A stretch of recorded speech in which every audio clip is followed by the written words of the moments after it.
안녕하세요. 정보가 세상을 바꾼다 인포뱅크입니다. 이번에 전해드릴 내용은 끝없는 중국의 반도체 욕망, 중국 반도체 펀드 34조 조성. 여러분의 구독과 좋아요는 저에게 많은 도움이 되오니 구독과 좋아요 많이 눌러주시기 바랍니다. 그럼 시작해 보겠습니다. 이번 주제는 끝없는 중국의 반도체 욕망, 중국 반도체 펀드 34조 조성. 이 배경으로는 끝나지 않은 중국 반도체 굴기가 있습니다. 자, 지금 중국이 반도체 펀드를 조성한다고 했습니다. 미국의 월스트리트저널에 26일 접판에 이렇게 나왔는데요.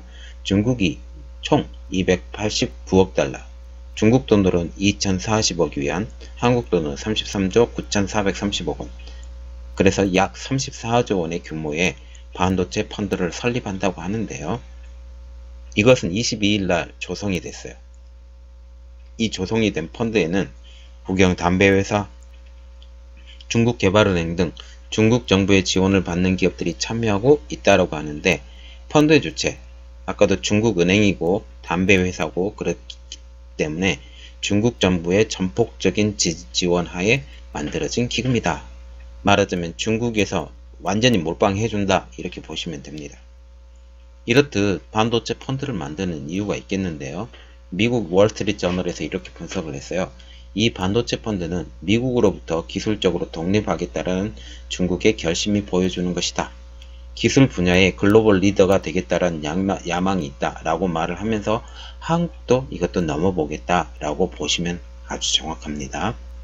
이는 미국의 우려를 살만한 중국의 새로운 군자금이다 라고까지 아주 강력하게 비판을 했어요. 그런데 이번이 처음이 아닌 중국의 반도체 펀드입니다. 2014년도에도 1390억 위안, 한국 돈으로 24조 원 정도의 규모의 펀드를 조성을 했는데요. 당시에는 미국은 중국 정부가 자국 기업에 불공정한 우위를 제공한다라고까지 비판을 했지만 이렇게 강력하게 밀어붙이진 않았죠. 그때 당시부터 중국 제조 2025가 있었고 이것을 차근차근 만들어가고 있었는데, 이번에 트럼프 정부가 있으면서 강력하게 누르고, 특히 AI 업체, 중국 슈퍼컴퓨터, 화웨이, 이런 드론 업체까지 이런 것들을 다 한꺼번에 눌러버리게 된다라는 겁니다. 그래서 2014년 당시에 반도체 펀드에 대한 미국의 평가를 보면, 미국 무역대표부 보고서에 의하면 중국 정부가 국가 전략 목표를 위해 펀드 설립을 깊이 관여했다라고 발표를 하고 있습니다.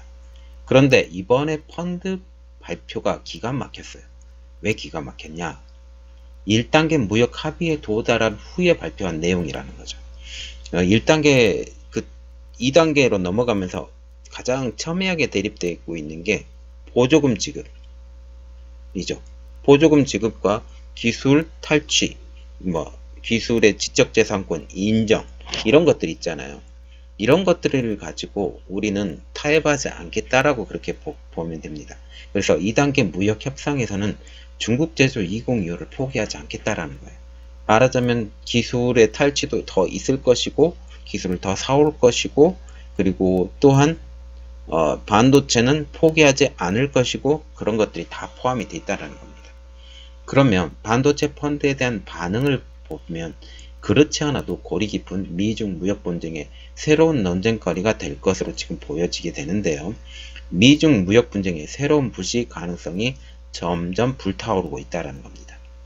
버락 오바마 행정부의 무역대표부 중국 담당 대표보로 일했던 제프 문이라신 분이 이렇게 말을 했는데요. 중국이 미중 무역전쟁으로 이어진 국가 주도의 관행과 정책을 강화했다는 것을 의미한다 라고 말을 하고 있습니다. 그러면 우리가 중국 반도체 평가를 냉정하게 한번 해보자면, 중국의 반도체 기술이 세계적으로 인정받기에는 아직 시간이 더 필요하다.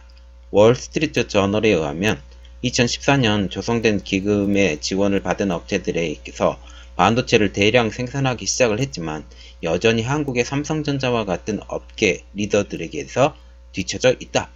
삼성이 더 발전된 기술을 보유하고 있으며 중국 업체가 이를 따라잡으려면 많은 시간이 걸릴 것이다 라는 분석까지 해줬습니다.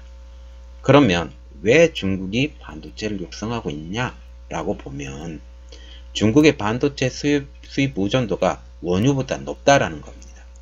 2018년도 반도체 수입을 보면 3,121억 달러, 한국 돈으로 366조 원 정도 되고요. 원유 수입을 보면 2,403억 달러, 약 282억 정도 되는데 보시면 어마어마하게 차이가 나는 겁니다. 그래서 중국의 반도체 수입이 점점 늘어나는데 지금 이것을 대체하기 위해서 중국의 기업들을 키워야 되겠다라고 보는데, 지금 미국이 무역 분쟁이 일어나잖아요. 무역 분쟁이 일어나면서 첨단 분야가 지금 중국에서 다른 나라로 가요. 이 다른 나라로 가긴 하지만 중국의 제품이 나중에는 저가로 해서 판매량을 늘려겠죠. 지금의 LCD처럼. 그렇게 되면 우리나라 그 기술력이 아무리 뛰어난다 할지라도 이런 것들을 영향이 받을 수밖에 없습니다. 자, 이렇게 함으로써 미국이 더욱더 강하게 중국을 밀어붙이고 몰아붙일 수 있는 그런 일들이 더욱더 된다. 그런 빌미가 더 됐다 라고 보시는 게 맞을 것 같습니다. 자, 이번 내용은 여기까지였고요. 저희 내용이 좋았다면 구독과 좋아요 많이 눌러주세요. 감사합니다.